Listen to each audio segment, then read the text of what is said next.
Welcome to the Fantasy Throwdown Podcast, bringing you the latest in sports news, fantasy analysis, and opinions. Don't forget the hot takes. Can't have a sports show without hot takes these days. What about hot cakes, though? I want some hot cakes. Now, here's your host, ready to jump into the thick of things, Dwayne Callender.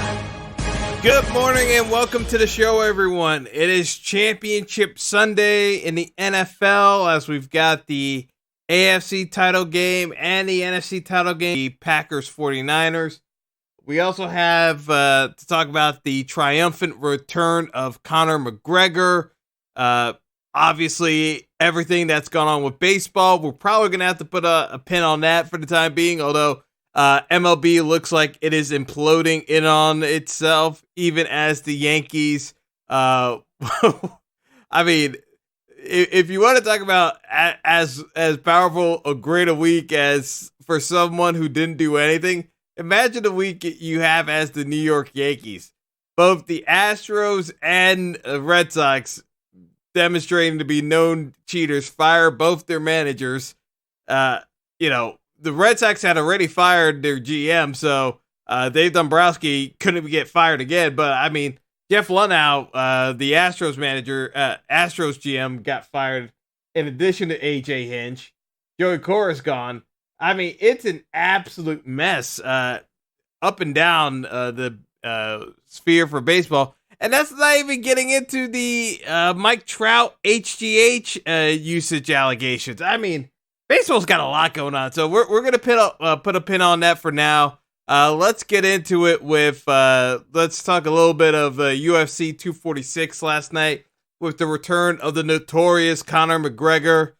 I mean, I wasn't as psyched up for that pay-per-view just because the only way I saw Conor losing was if somehow he gassed himself from punching Donald Cerrone's face in the first round and was too exhausted, and somehow that fight stretched out into the third and fourth rounds, and Cerrone got him down.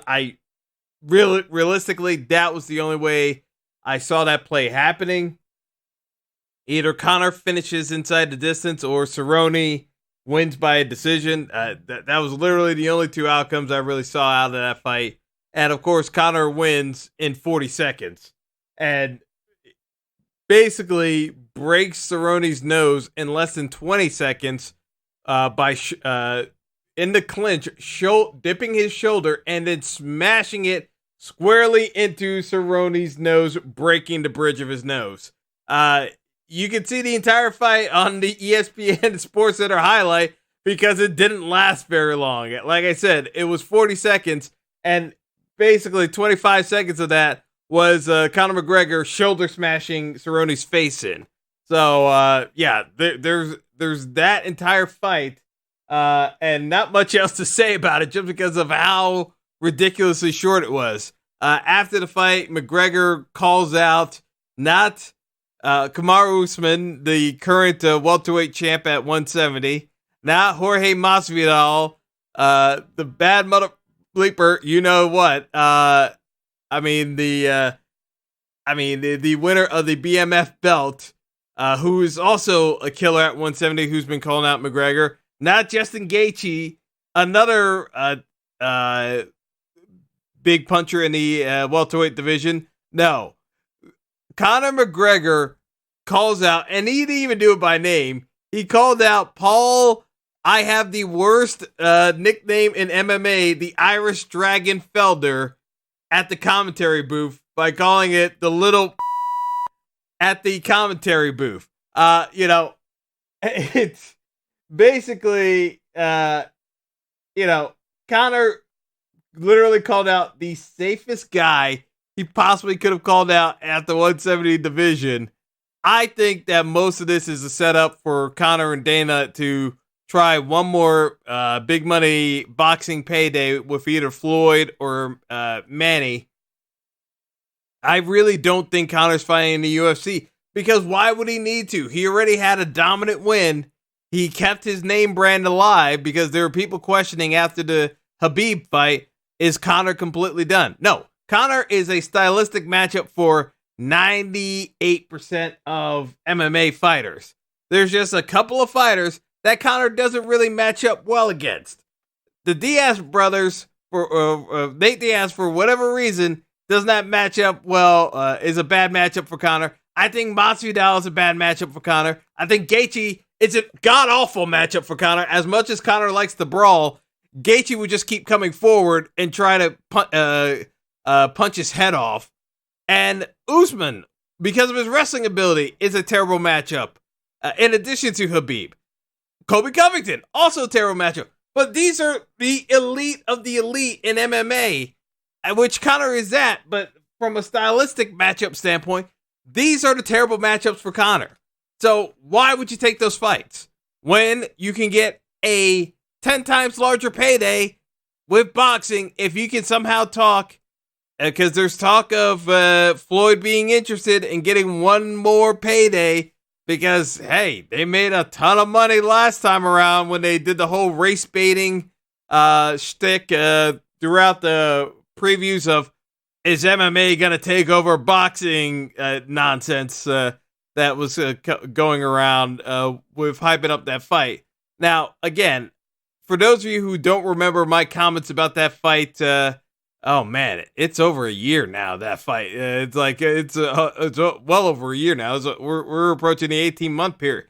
But for those of you who don't remember my comments about that fight, literally it was Floyd carried him for multiple rounds. Conor still gassed, and then Floyd put him out of his misery, but not too badly, so as not to completely destroy Conor's value. Truth be told, Floyd did Conor more than a solid because he could have easily squashed Conor if he really wanted to. It's the reason why I don't think Conor really wants to fight Manny, because Manny would go out of his way to beat the shit out of Conor. Pardon my French. Basically, the bottom line is you can actually foresee a scenario where Conor gets a rematch with Floyd, all under the pretense of making even more money. I mean, it's really that simple. You can go through everything, and still, this is just a money-making operation. And I can't blame Conor. He's made a ton of money, and he's built up a name brand for that very reason by being entertaining as hell. There's nothing wrong with what he's actually been able to do from a marketing standpoint. Now, from a competitive standpoint, he's already been a champion at 2 separate divisions. There's not a whole lot left to prove at this point. So, yeah, it's time for Conor to make his money. He made his money with Floyd. He recklessly screwed it up by attacking a tour bus in the middle of New York. I still can't believe that Conor was actually that dumb to attack a tour bus in Manhattan with Khabib and a number of other fighters on it. But yeah, that cost him a lot of money in liability fees. So between the issues that he's had in Ireland and on stateside, yeah, he's got to make back some of that dough. So this is what he's going to do. He's going to use this win to springboard into getting a much larger payday. And that's just the way it's going to be. I can't see him fighting the UFC anytime soon. If he does fight in the UFC anytime soon, it's because Floyd is well and truly retired.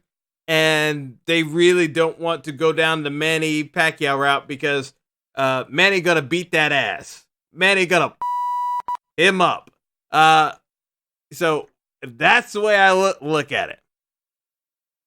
In terms of anything else to take away from that pay-per-view, not much. I mean, I already said for the folks that talked to me offline, I told you Cowboy's been done for a couple of years now. The UFC basically uses Cowboy Cerrone as a way of pitching a fight that they know really doesn't sell, but Cowboy is so well beloved that people are going to watch anyway, just because it's like they cheer for the underdog story, but man, Cowboy's been done for a while. His chin's no good anymore. His body shuts down. He's a very easy target to hit. Any elite striker is going to put Cowboy down. And Connor proved once again why he's an elite striker. So that fight was not very hard to predict. It was just a matter of what was Connor's conditioning. He came in excellent shape, and he took care of business. It's as simple as that. So without much further ado, let's get into the NFL action because we've got two big games coming on. First up, we got the Chiefs playing host to the Titans. And truth be told, this is a very dangerous matchup for the Chiefs. Everyone is talking up the Andy Reid story of, could this be Andy Reid's best chance of winning a Super Bowl? Yes, because Patrick Mahomes, without question, is the best quarterback he's ever had. So, yeah, it goes without saying that, Mahomes could easily win Andy Reid a Super Bowl. Anyone that has doubts about that, I don't know what you've been watching. Patrick Mahomes is without question the best quarterback in the league. It's not close. It really isn't close. From a talent perspective, yes, Lamar Jackson is the NFL MVP because of how well he's played this year. But if we're being honest with ourselves, the best quarterback is Mahomes.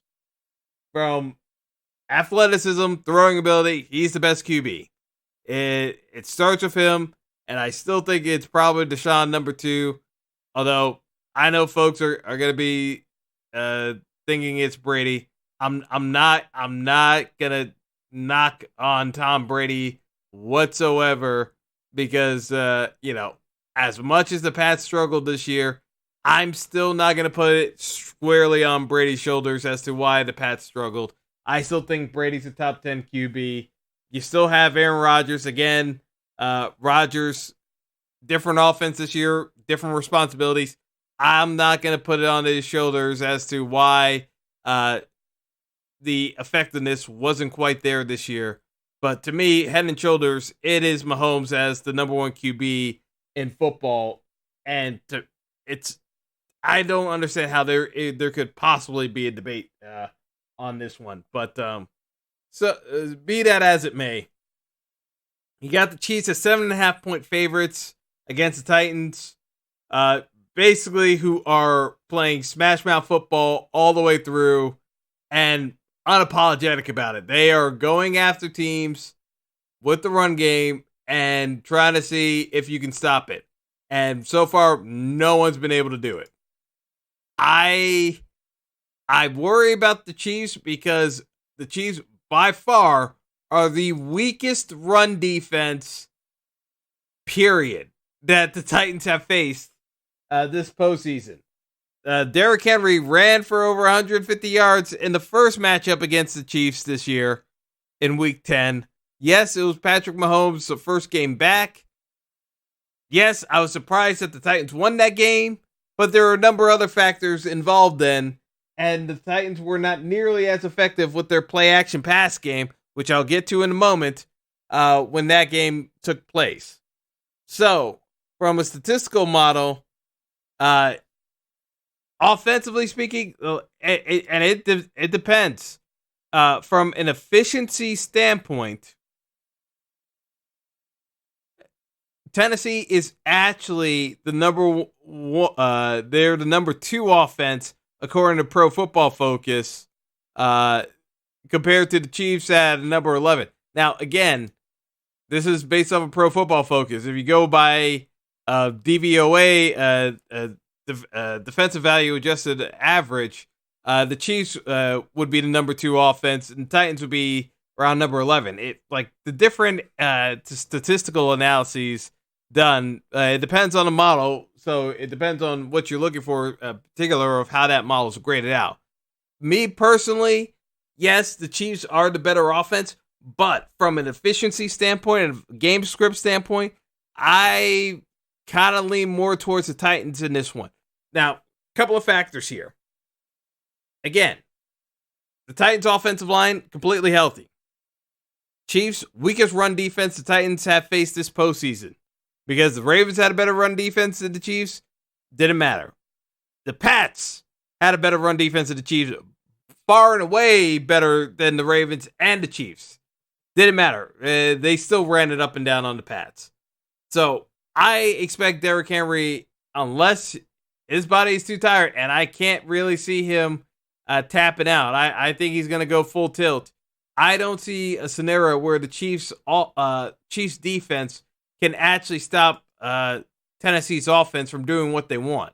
Because part of the problem that I see happening with the Chiefs is they're going to try to load the box. They're going to play one safety up top and bring everybody down into the box. The problem with that is you're relying on your corners to play one-on-one against A.J. Brown. And my fear of A.J. Brown matching up against the Chiefs corners is that A.J. Brown can get loose, and if he gets in the open field, he's gone, because that's probably a cross over the middle that gets sprung for a deep running pass play all the way down the field. I think A.J. Brown could easily top 100 yards. It wouldn't shock me. And I say this fully knowing that Ryan Tannehill threw for 72 and 88 yards the first two games of this postseason. I'll say this again. Ryan Tannehill threw for 72 yards and 88 yards. He still has yet to throw for over 200 yards this postseason. That's how ridiculous the Titans' run game has been, is that Ryan Tannehill still has not actually had to throw the ball that much down the field. Yes, a couple of big plays here and there, but other than that, they've been very well contained. The problem is, I think the Chiefs, by trying to oversell to stop Derrick Henry, I think Henry still goes off, and I think Ryan Tannehill throws for over 200 yards today. That's a problem. Because if the Titans are able to throw for over 200 yards and Derrick Henry still gets a $140 on the ground, I'm not sure how the Chiefs actually win this game. I'm going to keep faith that Patrick Mahomes rises to the occasion and finds a way through, but I don't expect anything from the Chiefs defense to actually slow down the Titans today. I think the Titans easily score more than 24 points today. The over-under line on the Titans offense is at 23. I basically have the Titans as scoring anywhere from 27 to 30 points today. That means the Chiefs have got to score at least 31 points from where I have it pegged, because I don't see a whole lot of scenarios where the Titans are going to be able to be slowed down. Because the Chiefs are not good at stopping the run, and they're going to have to stack the box. So unless Ryan Tannehill struggles throwing the ball down the field, which he hasn't been this entire second half of the year, the Titans' efficiency throwing the football is why they are so ranked so high on Pro Football Focus, is because their play action pass has been the deadliest in the NFL the second half of the season. That's been the crux of the problem with matching up against the Titans.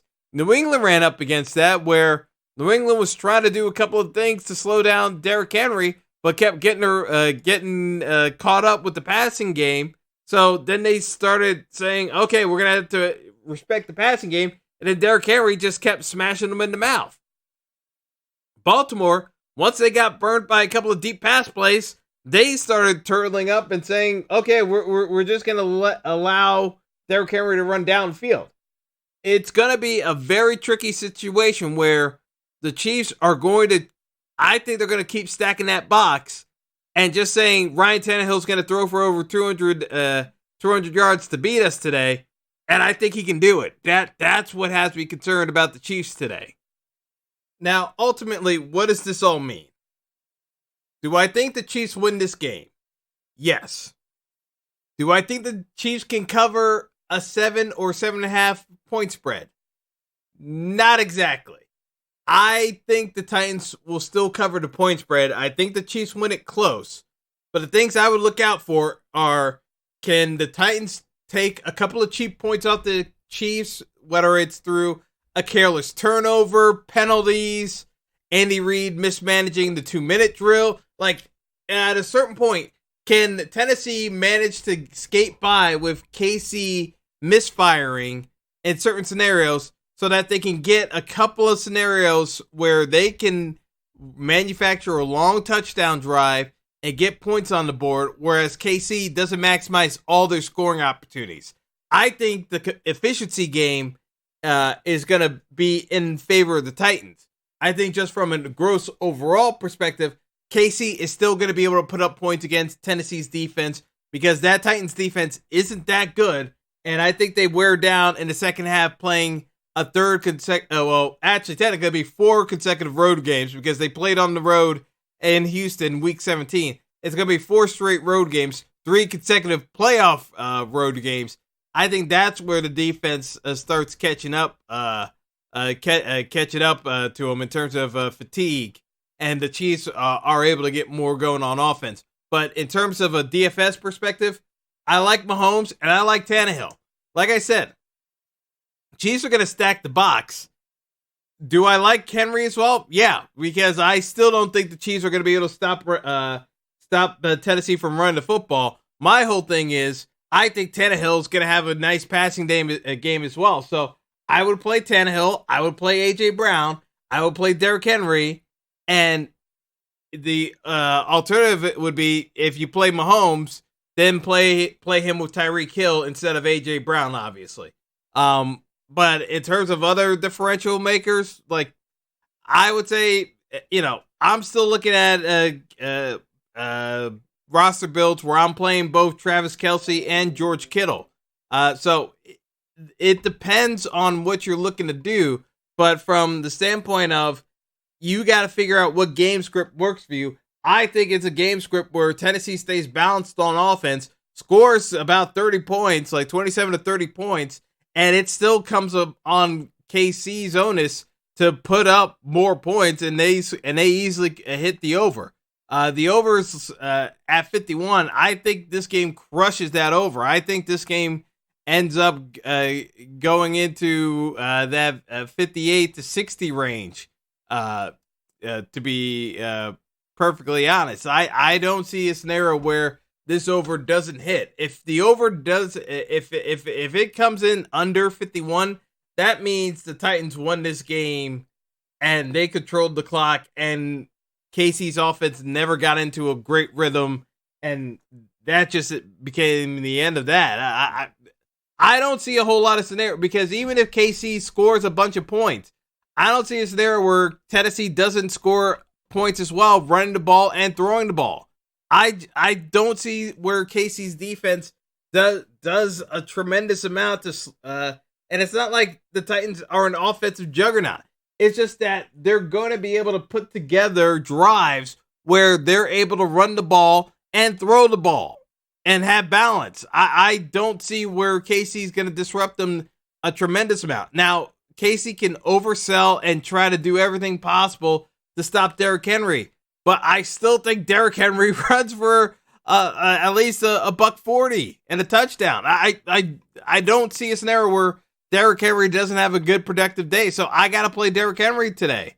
Even though he's going to be chalk as hell, and from a fantasy perspective, I don't see a scenario where I can fade him. Even when I faded him against against better rushing defenses, and he still crushed them, how can I then say he's not going to crush the worst rush defense he's faced this postseason? I just can't do it. So, yeah, I'm gonna be taking the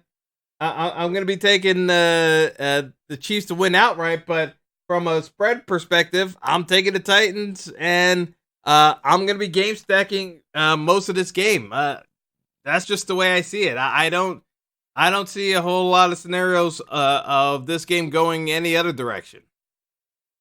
Moving on to our NFC Championship game, where we've got the Packers traveling to San Francisco to play the 49ers in the late game. That's kicking off around 6:40. Here's the thing. San Francisco's just flat out better than Green Bay. I'll just say plain. The Packers have a good defense. San Francisco has a better defense. Packers have an okay offense. I wouldn't say that they're great. They're definitely amongst the. I think they're ranked overall 12th by Pro Football Focus in terms of overall offense. But if I'm being honest, the problem I have again is the fact that they're ranked 8th in overall offense by Pro Football Focus. The 49ers are 5th. Even from a defensive standpoint, the 49ers are 2nd. The Packers are not. Like, the 49ers are a flat-out better team. There's no ifs, ands, or buts about it.